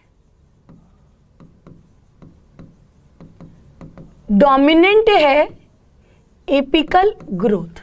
ठीक है. सो जब हम कट कर रहे थे टिप्स को तो आपकी ग्रोथ नहीं हो पा रही थी क्योंकि टिप्स में ऑक्सिन्स प्रेजेंट है. यहां पे ये नेचुरली उसको नहीं होने देगा. सो ये ओवरकम करेगा एपिकल डोमिनेंस को. This is very very important point. ये आपको अच्छे से पता होना चाहिए. देन बेटा ये डिले करता है सेनेसेंस यानी कि एजिंग को. तो ये एजिंग को कैसे डिले करेगा? This is very important. ये वहां पे फ्लोएम की ट्रांसपोर्टेशन को बढ़ा देता है. मतलब अगर वहां पे फ्लोएम की ट्रांसपोर्टेशन होती रही, अगर वहां पे फूड आ रहा है तो उसको खाना मिलेगा, उसको एनर्जी मिलेगी, रेस्पिरेशन कर पाएगा और वहां पे आपकी एजिंग नहीं हो पाएगी. देन नेक्स्ट यहाँ पे ये मिनरल्स की मोबिलिटी को भी प्रमोट करता है. तो जितने भी मिनरल्स हैं उसका जो प्रमोशन है that is also very very important. Next बेटा इफेक्ट ऑन शूट ग्रोथ. तो ये शूट ग्रोथ पे इफेक्ट करेगा, न्यू लीव्स, इंक्रीज करेगा chloroplast. This is very very important. ये क्लोरोप्लास्ट को भी इंक्रीज करता है, नंबर ऑफ क्लोरोप्लास्ट को इंक्रीज करेगा. लेटरल शूट, ऑब्वियसली वहां पे हम टिप्स को काट करके लेटरल शूट कर रहे थे, ये नेचुरली लेटरल शूट बनाएगा क्योंकि ये ओवरकम करता है. तो ये एडवेंटिशियस शूट्स भी बनाएगा. देन ये कोकोनट वाटर में अबंडेंट होता है, ये भी फ्लावरिंग करता है बच्चे. ये फीमेल फ्लावरिंग करता है, दैट इज द लिम्ना. उसके बाद वेरी वेरी इंपॉर्टेंट है कि ये स्टोमेटा का ओपनिंग करता है. हम आगे एक हार्मोन के बारे में पढ़ेंगे जो कि स्टोमेटा को क्लोज करेगा. It helps in the opening of stomata and chloroplast की फॉर्मेशन, जैसे मैंने आपको बोला। Now this is very very important, ये टिश्यू कल्चर में बच्चे हेल्प करता है। सो देखिए बड़ा इंपॉर्टेंट यहाँ पे एक चीज है कि हम यहाँ पे ऑक्सिन एंड साइटोकाइनेसिस को यूज करते हैं टिश्यू कल्चर में। अगर आपकी ऑक्सिन ज्यादा है साइटोकाइनेसिन से, देन रूट डेवलप होगी, और अगर साइटोकाइनिन ज्यादा होगा ऑक्सिन से, देन यहाँ पे शूट डेवलप होगी। This is very very very important. ठीक है, चलिए ये सारे इसके फंक्शंस हुए, इसको प्लीज नोट डाउन करें। नाउ बेटा अब हम इसको एक ट्रिक से याद करेंगे सारे के सारे फंक्शन। तो बड़ा सिंपल सा इसका ट्रिक है, सारे चीज याद होंगी तो हम चीफ मिनिस्टर पी.एन. मोदी, ठीक है, पी.एन. मोदी के नाम से याद करेंगे। वो उड़ीसा आते हैं, और देखिए बेटा ये कैसे लर्न होता है। तो very simple, it is CM P.N. Modi. ये क्या करेंगे, ये दिल्ली से उड़ीसा आए ऑन ट्यूसडे। इस लाइन में मेरे सारे के सारे लर्न हो जाएंगे। देखिए सबसे पहले CM मोदी, तो CM से ये क्या करेंगे, नाउ वेरी सिंपल, तो ये मैंने कहा था कि ये सेल डिवीजन करवाते हैं, ये तो भाई इंपॉर्टेंट है, लेकिन उसके अलावा ये कैलिस में ग्रोथ कराते हैं टिश्यू कल्चर में, तो ये मॉर्फोजेनेसिस में भी मदद करेंगे। तो it also help in morphogenesis. ठीक है, उसके बाद PN से क्या करते हैं, मैंने आपको बोला कि ये न्यूट्रिएंट्स का प्रमोट करते हैं। So it promote nutrient mobility, nutrient की मोबिलिटी करेंगे, और इसके अलावा फ्लोएम का भी ट्रांसपोर्ट को बढ़ाएंगे ओल्डर पार्ट्स में। देन बेटा दिल्ली से, तो यहां से आपका क्या हो गया डिले हो गई सेनेसेंस। देन उड़ीसा आए तो ये ओवरकम हो गया apical dominance. Then on Tuesday, तो ये क्या हो गया आपका, ये ऑन से आपका ओपन करता है स्टोमेटा को,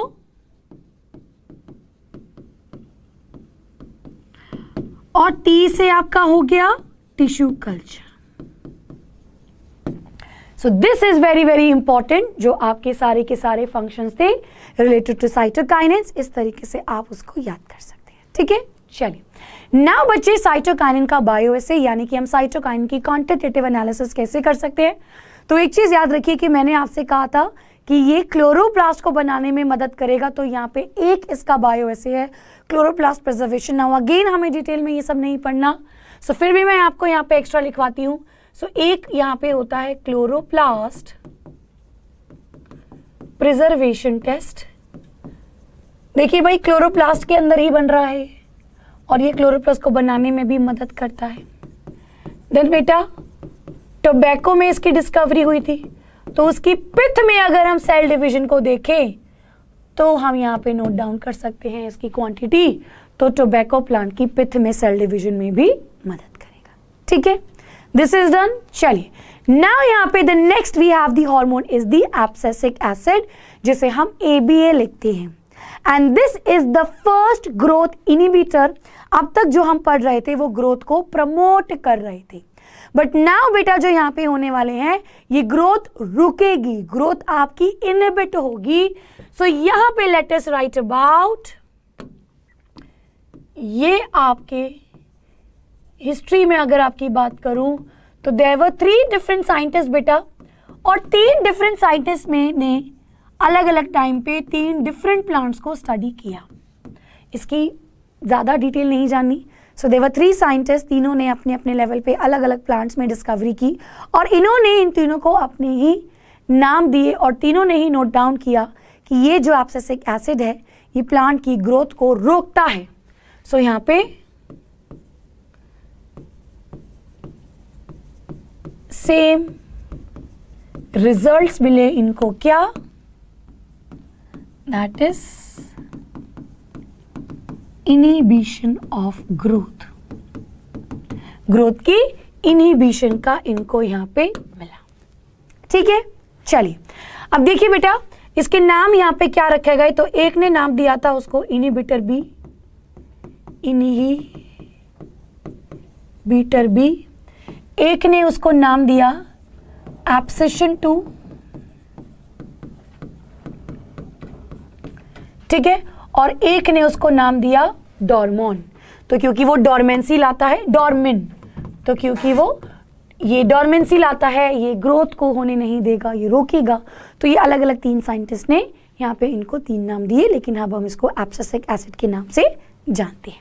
सो देखेंगे बेटा एब्सिसिक एसिड यहाँ पे basically where it is present, तो यहाँ पे भी इसकी अकरेंस इंपॉर्टेंट है भाई, और इसकी अकरेंस है ये डॉर्मेंट सीड्स में प्रेजेंट होता है, क्योंकि यहाँ पे सीड डॉर्मेंट है। कोई सीड डॉर्मेंट कब होता है, जब सीड आपका ग्रो नहीं कर रहा है, यानी कि जर्मिनेशन उसके अंदर नहीं हो रही, it is what do I से, पूरी तरीके से वो आपका ग्रो नहीं कर रहा, उसमें से कोई रेडिकल और प्लूम्यूल नहीं आ रहा, तो वो सीड डॉर्मेंट है, तो यानी कि वहां पे रोकी जा रही है ग्रोथ को, तो ये डॉर्मेंट सीड्स में प्रेजेंट होता है। So this is very very important. Similarly बेटा ये डॉर्मेंट बड्स में प्रेजेंट होती हैं, जो बड्स आपकी डॉर्मेंट है। नाउ अगर मैं यहां पे बात करूं इसका precursor, so let us right this is voila xanthine. Voila xanthine बेटा एक तरीके का ज़ैंथोफिल है जो इसका यहाँ पे प्रिकर्सर होता है। नाउ दिस इज दी, अब एक चीज याद रखें, कंफ्यूज नहीं होंगे बेटा, हमने साइटोकाइनेंस में पढ़ा था कि ये इंक्रीज करता है क्लोरोप्लास्ट का नंबर, ये क्लोरोप्लास्ट की फॉर्मेशन में मदद करेगा cytokinin, don't get confuse. Abscisic acid में कंफ्यूज नहीं होंगे, ये इनसाइड क्लोरोप्लास्ट के अंदर इसकी फॉर्मेशन होती है, सो डोंट गेट कंफ्यूज, ये क्लोरोप्लास्ट की फॉर्मेशन नहीं करेगा, क्योंकि एक चीज याद रखिए कि ये ग्रोथ इनहिबिटर है, ये प्रमोटर नहीं है, तो it is formed in chloroplast, so it is formed in chloroplast.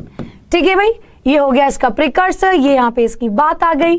अब बेटा बात करते हैं इसके हम द फंक्शंस की, तो वे बहुत सारे फंक्शंस ये परफॉर्म करता है। सबसे पहला ये प्लांट ग्रोथ इनहिबिटर है, ये सेनेसेंस को प्रमोट करेगा, यानी कि ये एजिंग को प्रमोट करेगा। जो फ्लावर है, ये फ्रूट्स है, उसको खिलने नहीं देगा, उसमें एब्सिशन लाएगा, यानी ये उनकी फॉलिंग करवाएगा। ठीक है, सीड डॉर्मेंसी को प्रमोट करेगा, जिब्रेलिक एसिड सीड जर्मिनेशन को प्रमोट कर रहा था, ये डॉर्मेंसी को प्रमोट करेगा, ये इनहिबिट कर रहा है सीड जर्मिनेशन, एंड ये यानी कि ये एंटी जिब्रेलिन की तरह काम करता है।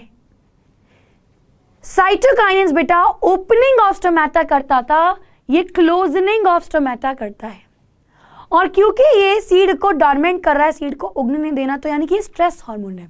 जब प्लांट में स्ट्रेस की कंडीशन है, जिस टाइम पे ग्रो नहीं कर सकता, उस टाइम पे ये प्लांट को ग्रो नहीं करने दे रहा, यानी ये स्ट्रेस के समय काम आ रहा है। So this is also important, this is a stress hormone. ये मेटाबॉलिज्म को इनहिबिट करेगा, और ये शॉर्ट डे प्लांट्स में फ्लावरिंग करेगा। Gibberellic acid long day plants में फ्लावरिंग कर रहा था। पार्थेनोकार्पी इन रोज बेटा, तो हमने सबसे पहले पढ़ा था पार्थेनोकार्पी इन टोमेटो, ये आपका रोज है, तो रोज पार्थेनोकार्पी कौन करवाता है, abscisic acid.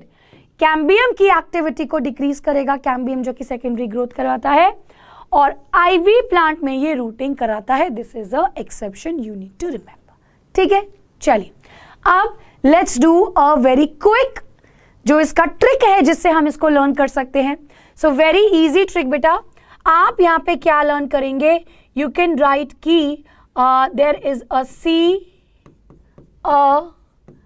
BDS student closes the reservoir। अब देखिए बड़ा इंपॉर्टेंट है कि एक आपका जो BDS स्टूडेंट है, तो ये बोल रहा है देखो एक BDS स्टूडेंट ने क्लोज कर दिया रिजर्वायर को, कि कोई रिजर्व आ रहा है, रिजर्वेशन याद कर लो, क्योंकि भाई तुम डॉक्टर वाले के केस में हम कोई भी एंट्रेंस एग्जाम से रिजर्वेशन वर्ड हमें याद रहता है, तो आप रिजर्वेशन याद कर लीजिए कि सी अ BDS student close the reservation. अब देखिए यहाँ से क्या क्या आएगा, तो सी से मेरे पास क्या आएगा, सिंपल भाई। अब यहाँ पे अच्छा एक वर्ड और ऐड कर दो प्लीज, क्योंकि ये प्रमोट करता है। तो देखिए भाई प्लीज सी, PS से मेरे पास आएगा, ये प्रमोट करता है सेनेसेंस को, यस और नो, ये सेनेसेंस को करवाएगा।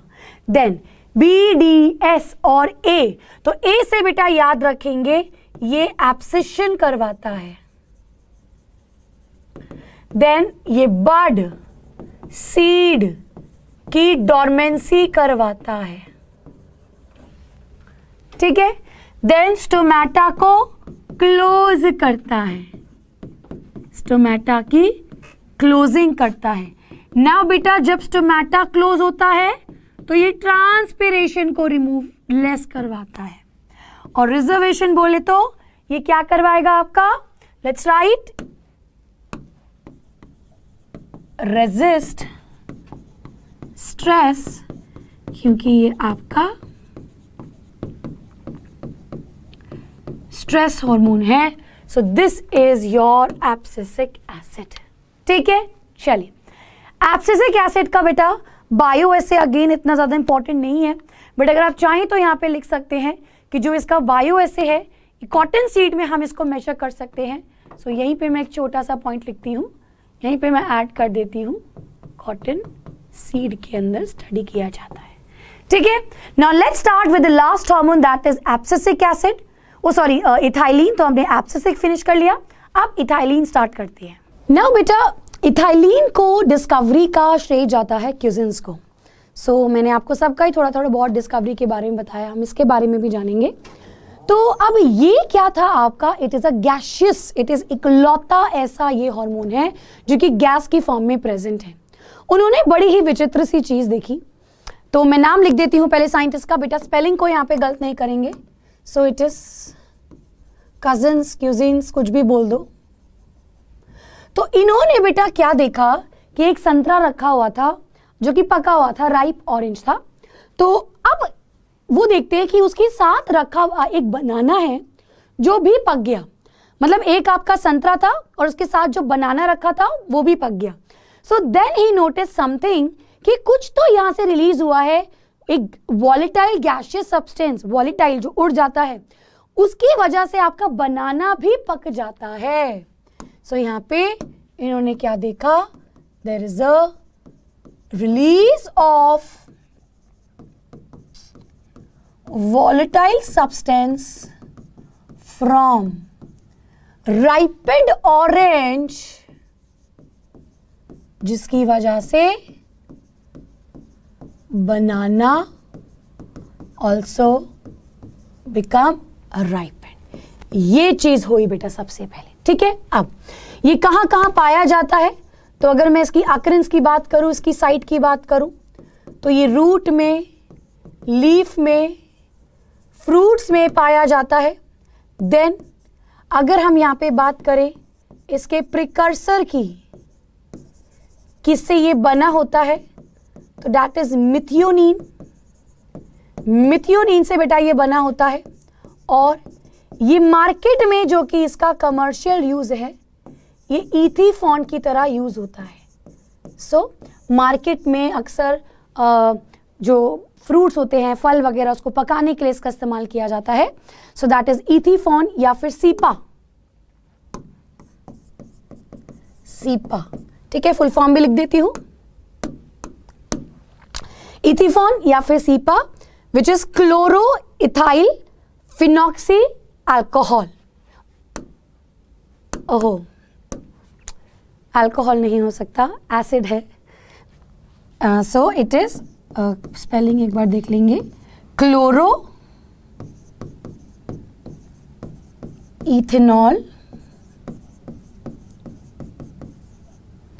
एक मिनट, स्पेलिंग इथेनॉल नहीं, ethyl, chloro ethyl, A stand for acid, this is phosphonic acid,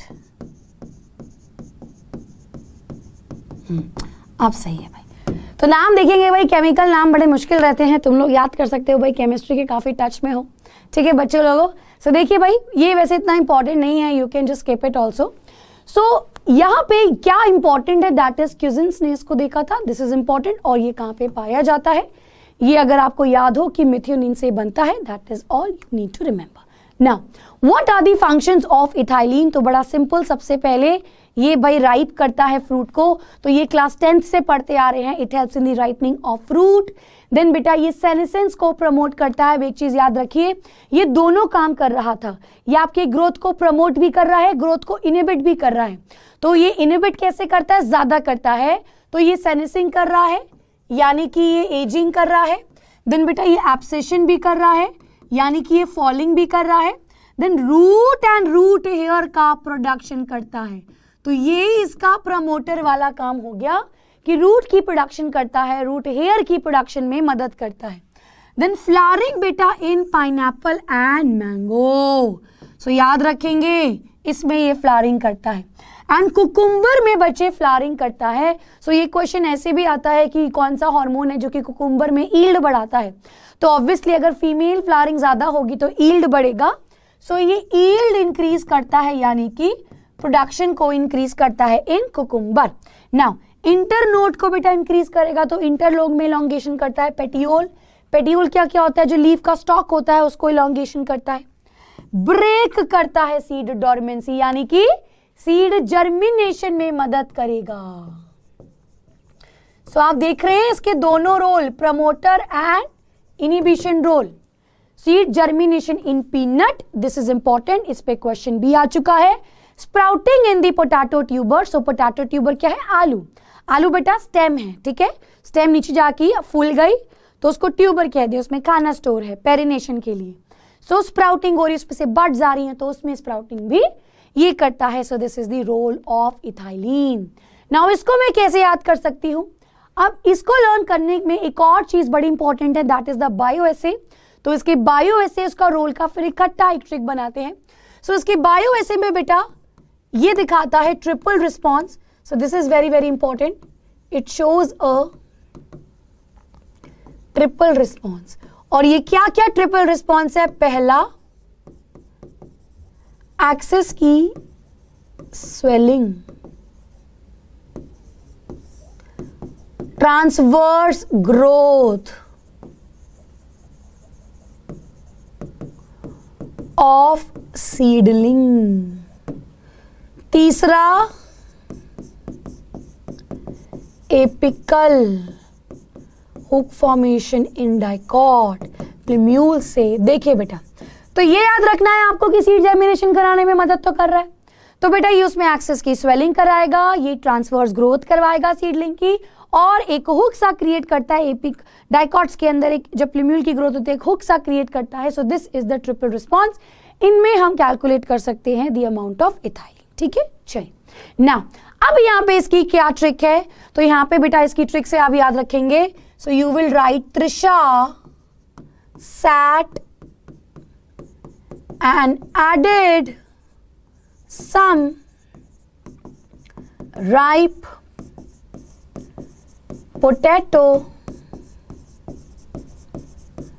peanut butter on bread. Peanut butter on bread. Trisha sat and added some dry potato, peanut butter on bread. यहां से सारे इसके learn हो जाएंगे, देखेंगे। त्रिशा से बेटा आपका हो गया ट्रिपल रिस्पॉन्स, ठीक है। ये बायो ऐसे तो क्या क्या ट्रिपल रिस्पॉन्स था, एस से बेटा क्या था इसका कि जो सीडलिंग है उसमें ग्रोथ ला रहा है, देन आपका स्वेलिंग लेकर के आ रहा है, एक्सिस में स्वेलिंग आ रही है। देन ए से बेटा इसमें क्या हो रहा है, यहां पे आपका एपिकल हुक बन रहा था, और टी से क्या है, इसमें ट्रांसफर्स ग्रोथ हो रही है सीडलिंग की। Then added some rice potato, तो ये एब्सेशन करता है, ये सेनेसेंस करता है, ये राइपनिंग में मदद करता है, पोटैटो में ये स्प्राउटिंग करता है, पीनट में बेटा ये सीड जर्मिनेशन करता है, पाइनएप्पल में, मैंगो में फ्लावरिंग करता है, तो वहां से भी याद रखेंगे, और ब्रेक करता है बड डोरमेंसी।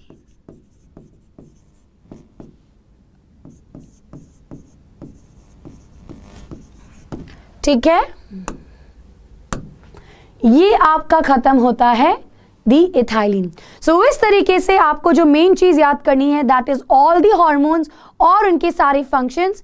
ये बेटा कुछ ऐसी ट्रिक्स हैं जो मैंने शुरू से जिस हिसाब से लर्न किया है व्हेन आई स्टडीड, बट अगर आपको बहुत अच्छी ट्रिक्स आती हैं, बेहतर आती हैं, तो please do right in the comment section और मुझे और बाकी बच्चों को हेल्प कीजिए।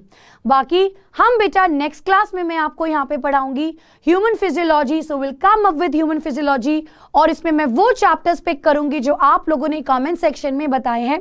सो सबसे पहले we are going to do excretion chapter और बॉडी फ्लूइड्स, और इसके बाद कौन सा चैप्टर चाहते हैं तो आप फिर से मुझे कमेंट सेक्शन में बताइए। आज के लिए बेटा इतना ही, मिलेंगे next time, so bye bye and thank you.